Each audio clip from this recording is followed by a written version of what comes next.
As I mentioned, this Sunday has traditionally been called Good Shepherd Sunday. Up until, fairly recently, it was the second Sunday after Easter, the third Sunday rather.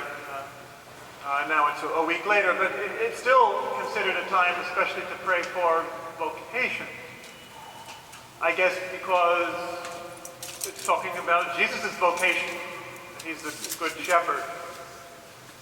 And so we've traditionally prayed, and we will pray in just a moment in the prayers of intercession, for shepherds, for more priests, etc., and religious in the church. Even though, we're all shepherds in some way in our lives. Parents are shepherds of their children. CEOs are shepherds of their company, if you like. But beyond that, all of us are called to our call, which is what vocation means. So each one of us has a precious, unique vocation in the world, the church, in the end, the same thing that we're called to fulfill.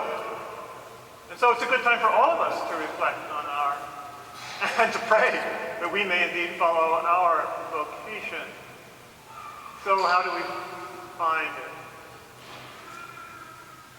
it? Even before we ask how do we live it, but how do we find it? Well, you got to start by listening. And I'm being helped here by many things I've read, but especially by a new book I've been reading that just came out from my friends Rory McEntee and Adam Bucko on the new monasticism. And there's a whole section on vocation, a whole meditation, which is presented as a meditation on vocation. So we can't start out by asking, okay, how am I going to make the most money? And how am I going to become the most famous? Those are glittery things that young people are often tempted to follow, and older people too. But that's not how we start. We have to start by listening. And not expecting necessarily to fall into the categories. Sometimes today it's said, well, religious life today, it's the contemplative nuns that, they're doing the traditional stuff and they're wearing the traditional habits. They're the ones that are having the most response. And whereas, the other nuns, they're dying out. Well, be careful. The Spirit is always going to be doing new things in the world and in our own lives. So yes, there will always be groups that will appeal to a certain type of person at a certain time in their lives. The militaristic style, following the strict rules, and there'll always be a place in the world and in the church for that. But you can't say that because the more active order of nuns seem to be dying out, that's a proof that they failed. No, I say it's a proof that they're succeeding. They're doing what they should be doing, as the Pope just reaffirmed. And the Spirit is moving on. Nowadays, those who work and serve the church in the world are living in the world. That's just the way society has evolved. The religious orders don't hold the place in society, in the church, that they did 50 or 100 or 200 years ago. So the Spirit is moving on in new forms, in new ways. That's why the book is called The New Monasticism. All of us are actually called not just to serve, but to be monks. We all have a monastic archetype within us to seek, and that's what we have to first of all listen to. As I said, we're called first of all not to decide what we want to do to become rich or famous, but to listen deeply to who we're most called to be. Listen in that inner solitude to the voice of the Spirit within us, to discover two things, interconnected obviously, who we really are, what our gifts are, and what the world and the church need. Again, ultimately the same thing. How do we serve? Those are the two things we need to listen to. In order to listen to both of those aspects, we'll, as the book says very well, we usually, to start on that spiritual path and authenticity, we'll usually need to fall in love or have our heart broken. Both, maybe. Fall in love not just with a person or with God, of course, but also with the world, with some cause, with some ideal. And also to have our heart broken. Perhaps in looking at ourselves, our heart will be breaking because of what we find, that we don't maybe fit in as expected. But also, what breaks our heart in the world today? What suffering, what need in the human family breaks our heart personally? That's a sign of a call to serve in that way. So you might say, and it has been said, I forget who said it, but I've always liked this definition of vocation. It's where your passion meets the world's need. You know, it's sometimes said, follow your bliss, Joseph Campbell, and that's not some silly, selfish thing that we're talking about. Your deepest passion, your deepest bliss, your deepest desire, it corresponds to who you are and your gifts and the need of the world. What's your passion to serve the world?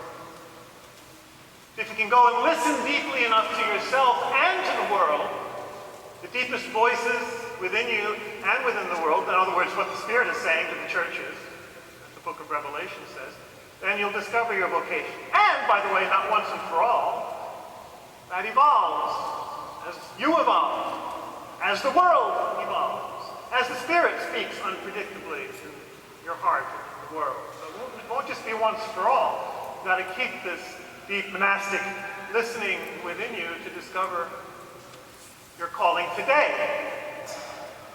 Hopefully, there'll be a continuity, but you can't predict or hopefully not resist that call. So, one quote that I especially like that kind of sums all this up, that's by Parker Palmer in that book, says, our deepest desire is to grow into our authentic selfhood, whether or not that conforms to some image of what we ought to be. And as we do so, it goes on to say, we will find not only the joy that every human being seeks, but we will find also our path of authentic service in the world. I think that's a wonderful quote. So to seek, and this is what Jesus did, I propose. Exactly that. His deepest desire was to grow into his authentic selfhood. He was the Son of God, of course, from the beginning, but he grew into living it out, what that meant for him. To become the good shepherd, to give his life for his flock, to follow the Father's will, what that actually meant moment by moment and day by day. He listened, he discovered, he listened deeply within. I always do and say what the Father commands me. It's a way of saying that. Listening to the Spirit within, his Spirit. Whether or not that conformed to some image of what he ought to be, to the expectations of his people, the great Messiah who was going to liberate them from Roman domination or some other earthly kingship. Well, it didn't conform to that. Which is why both the Psalm today, which we sing at Easter, and every Sunday, traditionally in the liturgy, and the first reading that quotes that psalm, point out that the stone rejected by the builders has become the cornerstone. And that will often be true in our own lives as well. Whether or not our authentic selfhood conforms to some image that our family, that's a big one, that our family, our church, our nation, our culture, our own desires, on a more superficial level, tell us we ought to be. And that's where your heart may break also, when you realize that your deepest listening points you in a direction that others aren't going to like. Maybe not even in the church. Because you have to follow the voice of the Spirit, as Jesus himself did, against all the expectations and customs and laws, breaking the Sabbath and all that other stuff that got him into trouble. Because he was following his authentic selfhood as the Son of God and the Good Shepherd. And if we're Christians and followers of Jesus, how can we expect otherwise in our own lives? If they've listened to me, they'll listen to you. The servant is not above the master, he said. So we can expect to follow the same path. If we're faithful, we'll run into problems. But that's authentically following our selfhood. And the reward is the third part of that quote I used, we will find not only the joy that every human being seeks, and that's what Jesus promised us. He says that I came that they might have life and have it abundantly. I came that my joy may be in you and your joy may be full. That's the deepest joy anyone could see, Christ's own joy. That's what he promises us, that no one can take from us, he said. And we will find our path of authentic service in the world, which, of course, is what Jesus did. So we have to expect to find that same thing verified in our own life. That we will maybe be the stone rejected by the builders, but that in the end becomes the cornerstone of God's plan. We'll have a lot of surprises after judgment to see that the way that God constructed the world and who was great and who was small, the first will be last and the last will be first, not at all what the world esteems or disesteems. So you have to expect to find that. And the second reading confirms all this as well. It says, we are already children of God. And that's when we listen deeply to our inner voice, that's what we'll find, just as Jesus found, that we are indeed beloved children of God.